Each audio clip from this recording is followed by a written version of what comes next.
When someone says to you, just create your own path, do you jump right into action? Do you immediately know what to do? I've spoken to several of my clients about this very concept. Clients who are established in their business and on the verge of an expansion and feel like they don't know what to do next. The answer is to come up with a new vision, to create a strategy to achieve it. And the most common reaction is, yeah, but how? Even though these are successful business owners, there comes a point in your evolution where the ideas seem to dry up. You can no longer rely on the models that have gotten you here. So what do? You create your own path. We'll cover 3 things you need to know about how to do that in this episode. So buckle up, because this topic will take you on the path less traveled. Yeah, that was a fun little pun. I couldn't help myself. Welcome to Your Formula for Success series, where I'm sharing that success can look very different from what's traditionally done or expected, where you can gain an advantage from proven formulas and lessons learned without being stifled in your own creativity as you carve your own path to greatness. I hope to make you stop and say, wait a minute, I don't have to do life or business this way anymore. I have the power to change, to rethink the next phase, to move around the obstacles and do things my way. This series will challenge your thinking in a good way to get you moving forward in the right direction. In the episode, There Is No Perfect Formula, we looked at creating resilience for lasting change and defining the beacon that leads you forward.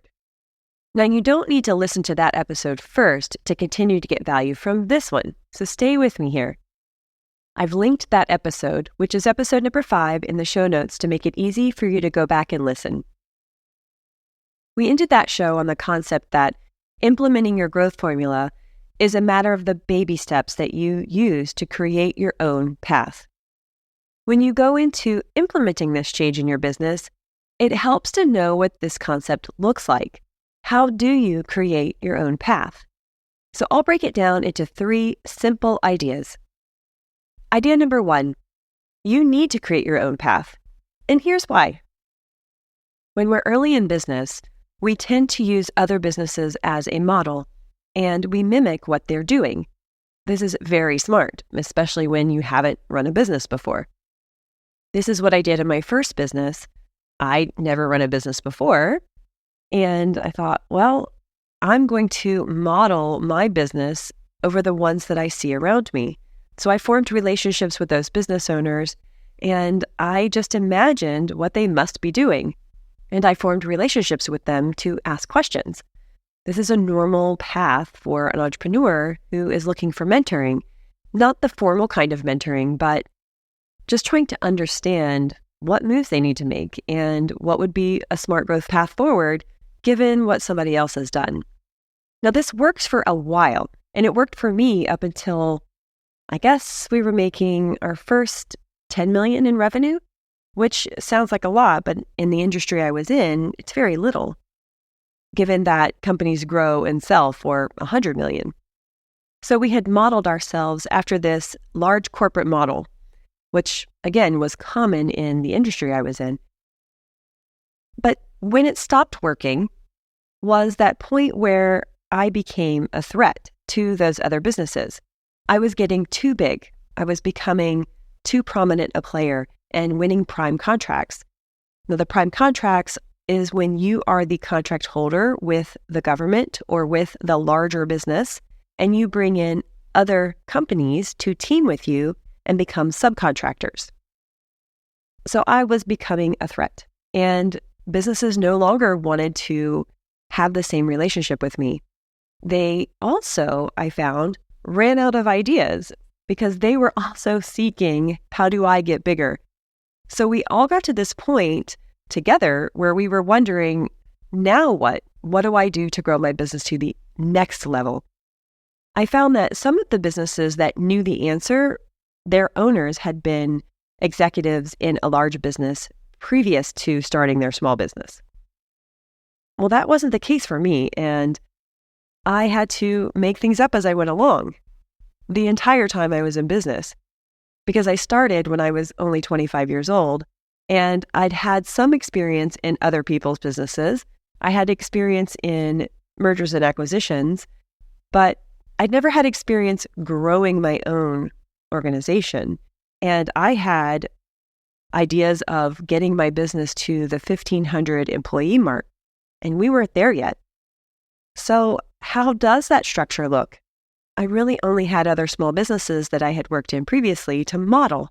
And even though the business that I was part of that got bought and sold and merged had merged into this giant behemoth, we only got to see a small portion of what that looked like from my vantage point. So I didn't have a lot to go on. What I found is all the creative ideas that I had were running out, which is a really scary place to be. I also found that I felt so insecure because I was making things up as I went along, and it didn't always seem to go very well. I knew there were answers out there. I knew there was a better way. I just didn't know what they were. Well, the result of that is my confidence kind of waning a bit. I became insecure about what I could do going forward. I began to question if I even knew what I was doing, which is ridiculous because I had a very successful company. Yet, I didn't know how to move forward. I didn't know how to take us into this vision that I had for us to grow exponentially. I had other markets I wanted to pursue. I had other service offers that I wanted to build and create. I had a team already in place that wasn't quite the right team. So what exactly do I do? The advice I got all the time was you need to create your own path. But I didn't really understand that. Now I do. But let me tell you why it's important. It's important because if you don't, you end up with mediocre results. Why? Because copycatting other people's businesses will only take you so far. Yes, lessons learned and best practices are good to give you shortcuts, but they don't help you create novel ideas. They don't help you innovate. And when you run out of the knowledge that you have and you run out of the people that will help you gain more knowledge, you can only go so far. Not only that, but a lot of the techniques that are being used at larger businesses, they don't apply to the smaller business, even if you look like a mini corporation, even if you're organized in a lot of the same ways. Plus, there's nothing that accounts for the actual experience of working in an organization that's larger than yours. So copycatting can only take you so far. And what do I mean by mediocre results? Well, when you're mimicking what other people are doing, you're just one of the crowd. And then you become not differentiated. I don't know another word for that. We'll just go with not differentiated. But the story isn't there. The ideas, the innovation, it isn't there, which means that not only your confidence, but your inspiration is lacking. And if you don't have inspiration for where you're going, and you don't have creative ideas for where you want to go, how are you going to get there? How are you going to inspire the other people to do it too? So the story behind your business comes from that point of inspiration. And when you don't have a story, when you don't have the meaning behind why your business exists, you can't become a sought-after solution provider. That story of why you exist, why it matters to you, why you're doing this, that becomes the basis of that story, which leads to differentiation. You know, I once had this fella say to me, no one in this industry is differentiated. Now, there were over 3,000 companies in this industry. And for him to say no one's really, truly differentiated because we're all doing the same thing, we all have the same management volume, which is part of a proposal that you turn in that tells the client that you're bidding for work, how you are going to manage the work, manage getting the solution to the finish line, manage communications, staff, and train your staff to deliver. He said we all have the same management volume. So we're not differentiated there. We all have the same technical solution because we all put in developers, software developers, hardware developers, reverse engineers. We're all putting them into these roles to work for our government client. And we can hire the same types of people. So we're not really differentiated in our solutions either. Now, this was a bit naive. It was coming from a small and mid-market business because we didn't have the large mechanical differentiators. We didn't have the large facilities that could handle building a missile or building a ship. So truly, we didn't have that large capital investment as a differentiator. Where he was wrong is we do have a differentiator on how we treat our people and how we go about making sure we're putting the teams together. Yes, we can all put teams together, but we don't all put teams together in the same way. We don't all approach a problem the same way either. You see that copycatting from what other people are doing, that mere staffing model where I'm just going to hire more people to do this job. Of course, that doesn't create differentiation. What is the process? What is the reason you're doing this? What is the motivation? And the reason that can become a differentiator is because it begins to be that seed of inspiration for where the cool, novel ideas come from. It's how you approach the problem. That is where ingenuity can come from. And that is how your path can start to be created. What is motivating you to want to create this change? That's where you start. Because who wants mediocre results from copycatting other people's businesses? I don't, because I was stuck there for so long, not having a clue how to be creative about getting my business to the next level. And then I realized that I was stuck there because I wasn't able to be confident in my own ideas. I didn't have that genesis point. I didn't have that story. The meaning behind my business was strictly there to make me money. Now, I'm all about generating independent wealth. I believe that we all should have investments that help fund our lifestyle that gives us so much freedom of choice in what we do, when we do it, how we do it, why we do it. But getting there shouldn't be at the sacrifice of your entire life. It shouldn't be a slog, a daily misery chore that you have to do. And when you have something behind the purpose of your business being about creating a greater change, all of a sudden, it's a problem that you can solve.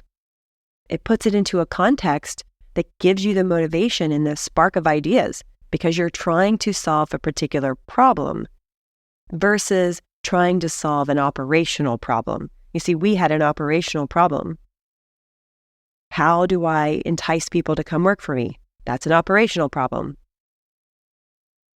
What proposals do I go after next? Operational problem. That's an operational problem of opportunity in business development, but it's still operations. It's still operating your business. So idea number 2, you were made to create your own path. Let me say that again. You were made to create your own path. If you look back in history, your own history, chances are you've been making decisions that were different from other people before. If you go back in time and look at your own history, how you got here was a series of decisions that probably looks very different from other people that are in your same place. At least that's what I found when I did all of those CEO interviews. I always asked, tell me how you got into this role. My disappointment was that every single one of them got into that role in a different way. So even though they followed a trajectory and they had some similar things in their background, their path ended up evolving in a different way. So when you are figuring something out for the first time, you may not feel like you know how to do it. Well, of course you don't. You've never done it before. So the common question in your mind becomes, well, yeah, but I don't know how. If I've never done it, can I just follow a model? It can be quite a departure from the prescribed steps you're used to using if you ever got a school degree. Whether it's a high school diploma or a degree in college, the steps are laid out for you. It's very easy to follow. Even starting a business has steps you can follow. When you apply to get your business license, or you register your business and you get a bank account and you find clients, there are prescribed steps, formulas. There's even formulas for sales and marketing. But just like there is no one way to do business, there is no one way, no one path to take you there. You may have a similar business outcome, especially if it's revenue-driven or headcount-driven. And by headcount, I simply mean how many employees do you have in your business. There are some similar steps to take, but the paths will look very different. But you don't need the paths all laid out. You don't need to know exactly how you're going to get there before you start, because your ambition will lead you in the right direction when you're solving a problem that is smaller than I need to conquer the world, or smaller than I need to take my business to the quote next level, or I need to take my business to revenue that is 10 times what my revenue is today. Those were always my goals. Well, how do you solve that goal? It's so ambiguous. What you need is something that will lead you toward the right direction, that will give you that clarity. You need a beacon. Like, think of a lighthouse. If you had a lighthouse off in the distance, you would know the direction to go. Now, technically, a lighthouse helps you avoid the rocks. So does having your own little beacon. It helps you stay clear on your path. No matter if you're steering left or right, you're slightly off path, or you're not quite sure, your path is going to look jagged anyway. You're never going to have a straight line to your goal. Otherwise, it wouldn't be very fun getting there. That's the beacon I talk of.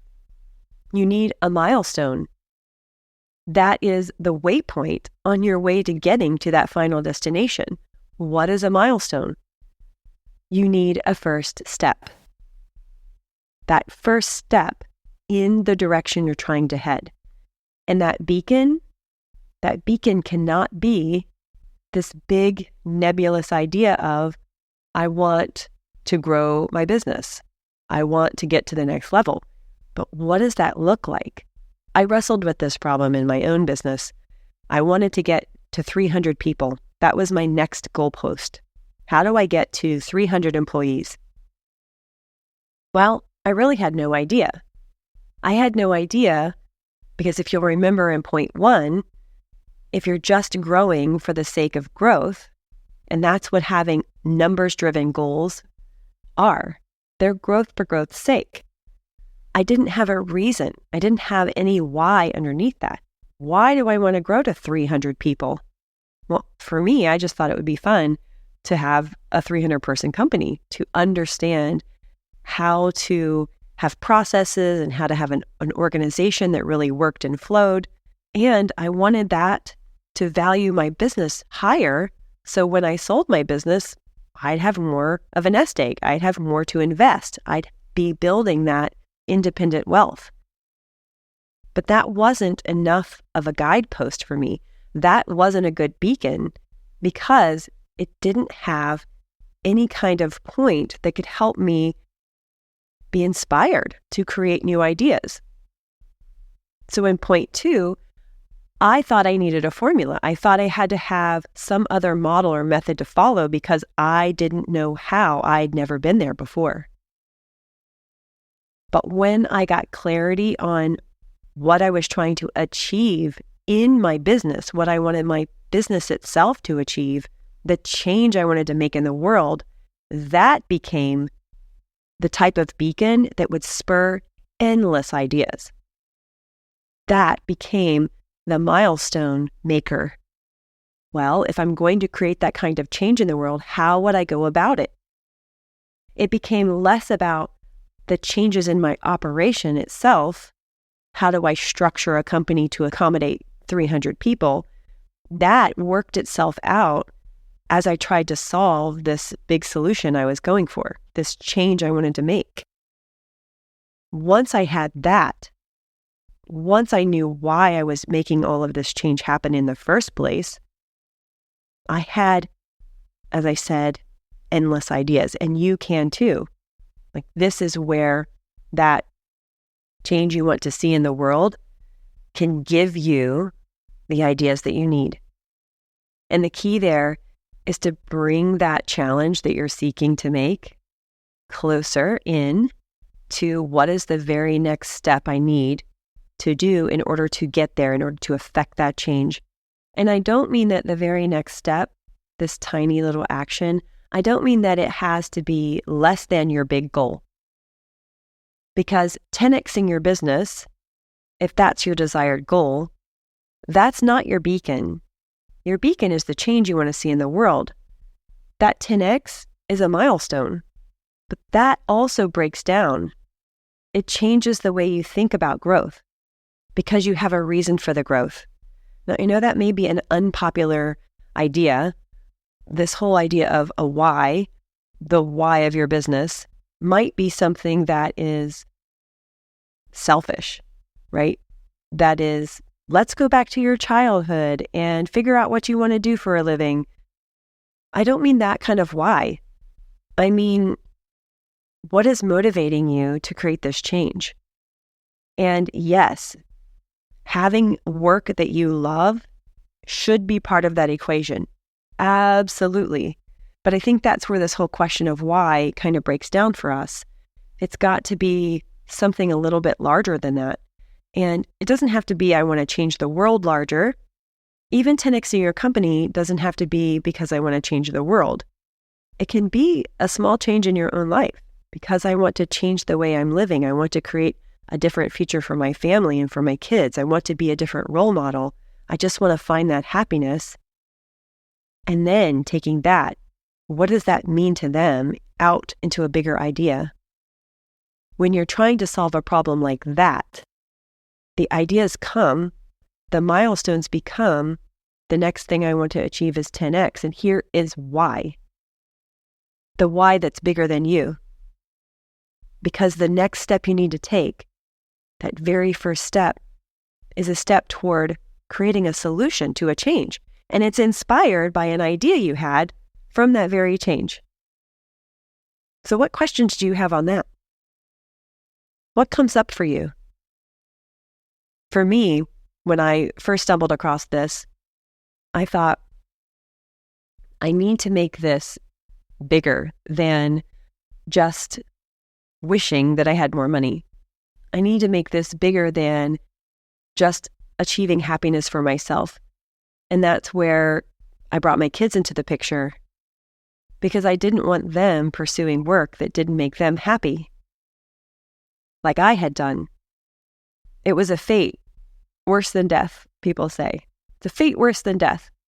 Living a miserable life, doing work you hate, grinding it out. And no matter how large my business got, I always felt like I was grinding. Some people say that you really stop grinding for growth once you hit the $400,000 mark, because then you're very comfortably living. But that wasn't the case for me.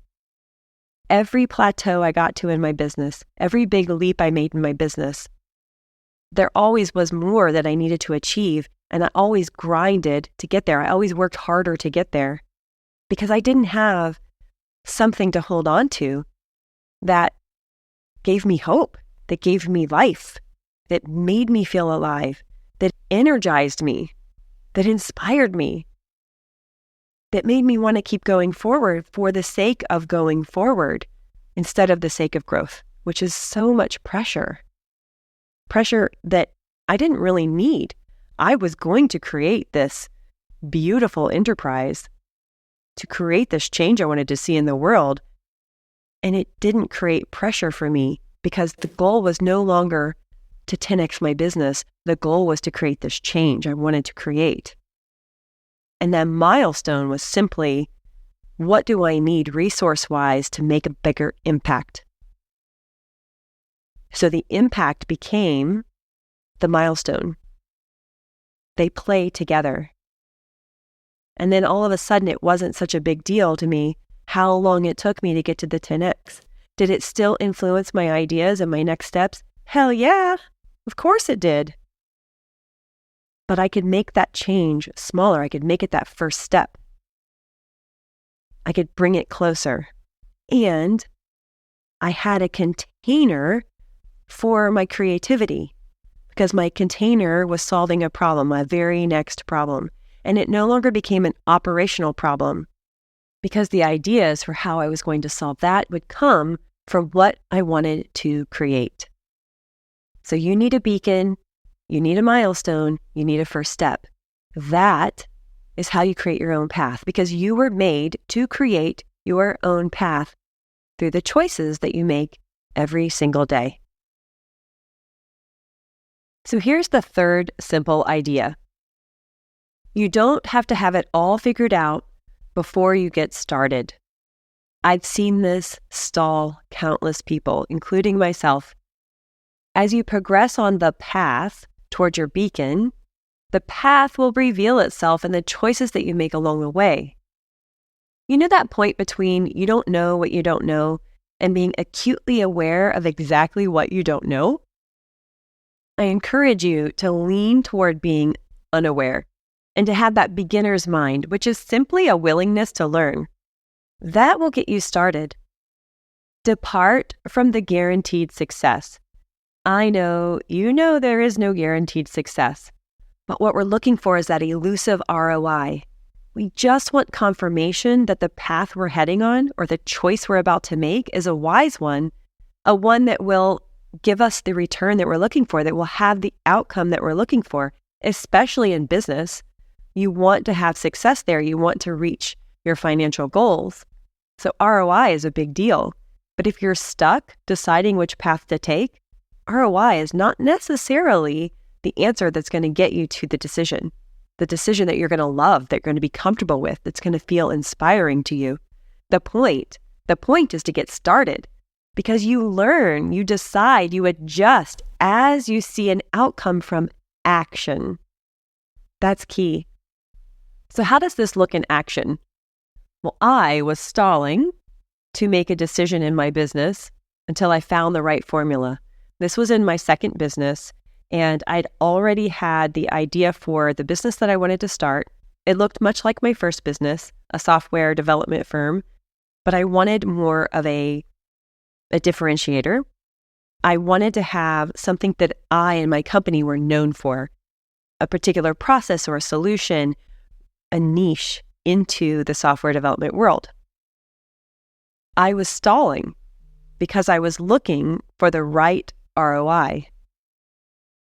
I was going through iterations of business plans to try and figure out which of these ideas that I had on the table, there was about 5, which of them was going to have the best chances of going in the direction I was seeking, of having the best return.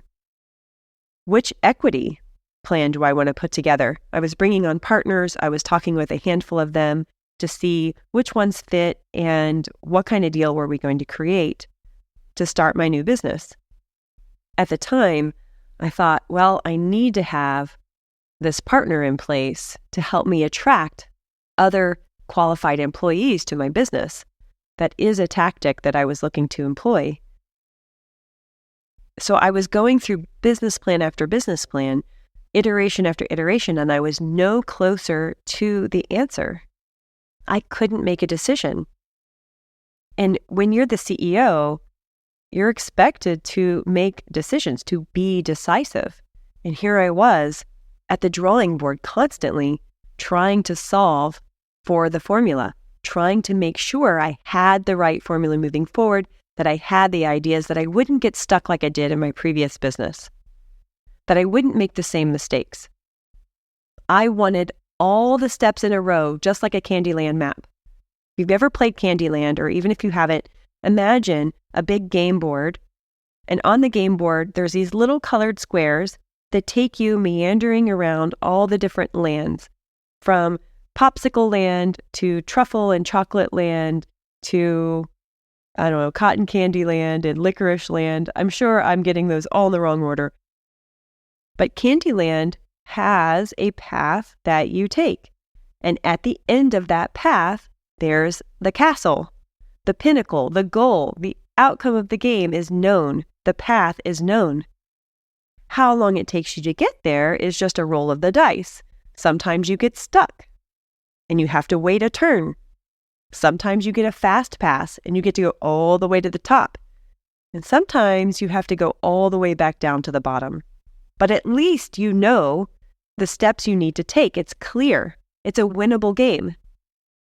When you're trying to create your own path and you don't have all the colored steps, you don't know exactly what you're going to do, that fear of making the wrong move and getting stuck, or making the wrong move and losing it all and having to start back over from the beginning, especially when you don't even know what the path looks like, that can feel so daunting that you don't even want to get started. You want to have the Candyland map. You want to know how to get to that outcome from the beginning, or at least that the outcome is within reach. But if you're trying to go for a big, audacious goal, if you're trying to reach your greatest potential, you're not going to have it all figured out. But that doesn't mean that you can't get there, because you are going to learn so much just from taking action. And I know what you're thinking, because I was here too. What if I take the wrong action? What if I make the wrong decision? What if I go in the wrong direction? That's the beauty of realizing that your choice, your decision, isn't permanent.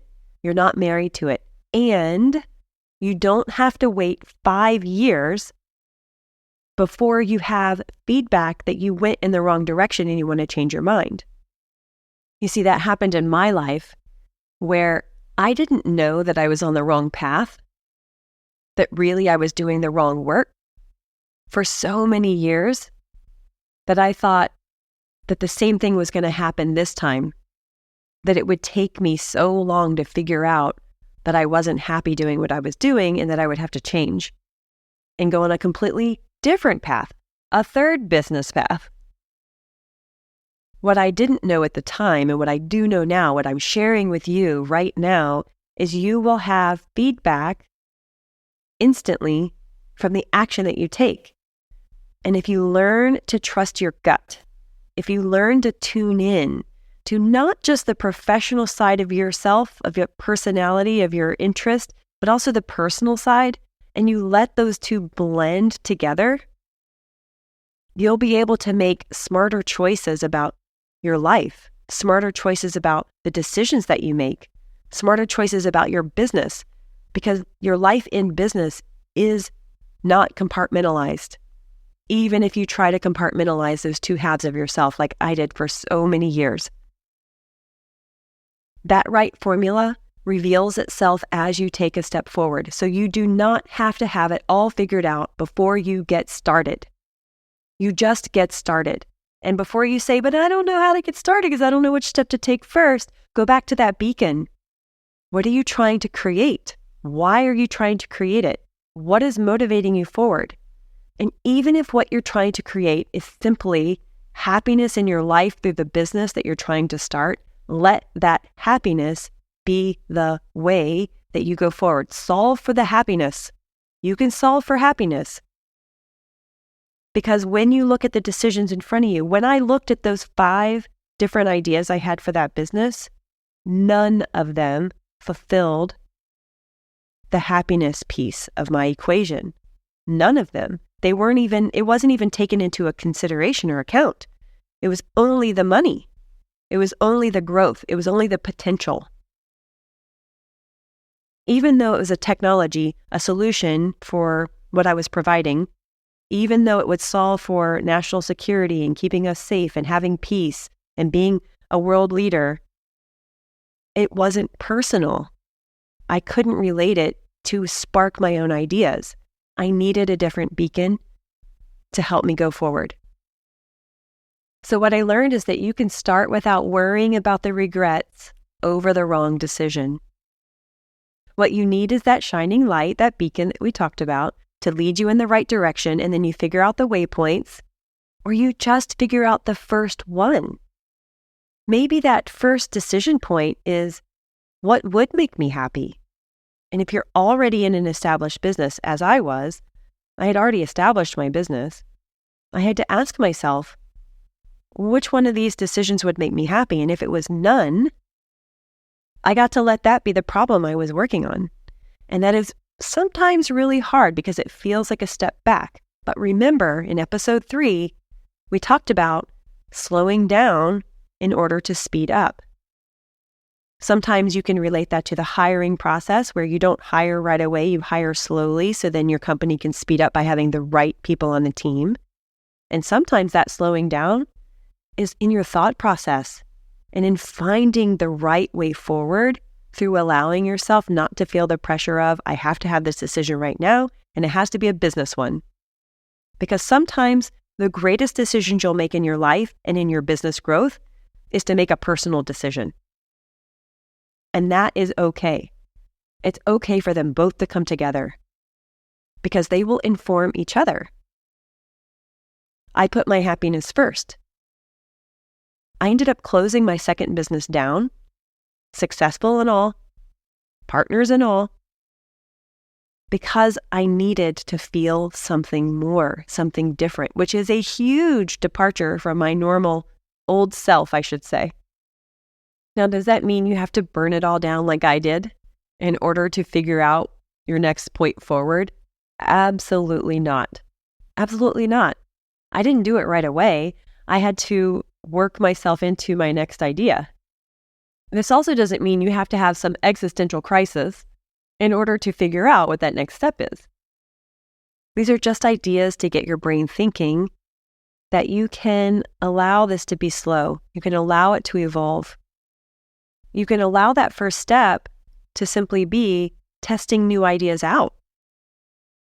Sometimes we make progress by testing things out or by imagining new things.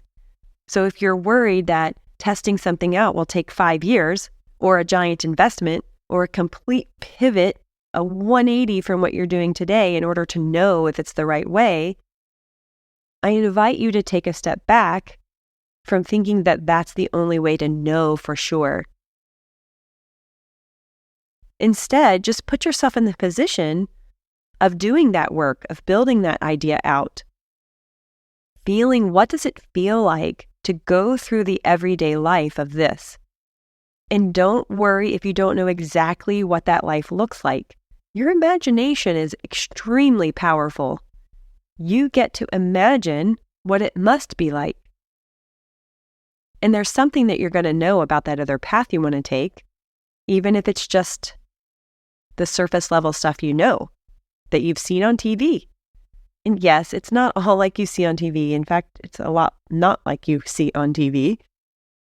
But it gives you an idea of, is this really the life I want to create in entirety? Not just professional, but also the personal life that you're creating through the work that you're doing, through the company that you're building. Life in business is integrated. So what would your next step be? What would give you the feeling you're going after? What would take you closer to that beacon, to the meaning, to creating your own differentiated story in your business? So the answer to how do I create a path when I've never walked it before? I hope you're saying it's to get started on the first step. Once I know the direction that I'm heading. So I have a pro tip for you. When you feel overwhelmed because there's so much to do, or it feels like you don't even know where to start, here's that pro tip to get you out of that funky place of stuckness. First, brain dump. Brain dump all the ideas, the concerns, everything you can think of on a piece of paper. Heck, take 3 pieces of paper. There's a little exercise that I absolutely love called Morning Pages from Julia Cameron. And she has you write 3 journal pages every single morning just to dump all the crazy thoughts out of your brain, to dump your to-do list, your grocery list, all the things cluttering everything up. Even your negative thoughts, dump them down on a piece of paper. You might notice some patterns there. What I like to do is dump my to-do list and dump all the ideas I have, all the concerns I have. And this doesn't have to be journal pages. It can just be a list. Like when you're planning to do a project and you dump all the steps down, it can be that. So what are all the ideas you have rolling around in your head? What are all the doubts that you have rolling around in your head? Get them out on paper. I love to do this by hand in writing instead of in typing. But you do you, but I encourage you to pick up a pen and get a piece of paper because it's magic. Then the next step is to sit with that list and circle the things that you see that pop up. And when you sit with it, when you sit with the list or the crazy scribble you just created, how did that feel? What are the feelings coming up? What did you notice about what you wrote? That noticing, the noticing of the pattern or noticing of your thoughts or noticing of a key theme is so important. And you have to let go of the thought that the answer is going to be on those pieces of paper today. Maybe when you brain dump tomorrow or next week, you'll suddenly find the answer. You'll find the theme. And the theme might look like a feeling that you're chasing. So don't be afraid that the idea doesn't look concrete on your paper. There is a way forward from that. So circle whatever pops out, whatever is standing out from either the thoughts about what you created or the concrete sentences or phrases or words that you have on that paper. Now, here's where the pro tip comes in. Answer this question. What is the very next step? The tiniest of baby steps. As in, if you're considering an industry change, or a job change, or an expansion of your business, or a pivot, or shutting your business down and doing something different. Imagine yourself in it, just like we talked about before. You'll be seeing the big moves that you need to make. You'll be seeing the projects, the drastic changes. And of course, this can feel overwhelming. But when you ask yourself, what can you do today in 10 minutes, 30 minutes, or an hour? Your goal is to allow all the little things to add up over time. So these 10-minute spots of time, maybe you're just daydreaming or thinking or imagining. Maybe you do a 30-minute block and you do a tiny bit of research, or make a phone call and talk about your ideas with someone else. Maybe you spend an hour taking that giant plan and breaking it down into the steps, into the timeline, into the delegation path, whatever you need to do. Those will form the little steps. Those form the colorful spots in your Candyland map to make your path. And remember, as you progress on the path towards your beacon, the path will reveal itself in the choices that you make along the way. So inspiring, so actionable. And the action is what gives you information that you're seeking on which choice you're going to make next. That action gives you feedback on if you're on the right path or not, and if you just want to change. Make that micro adjustment. You were made to create your own path. Now go get started on your very first step.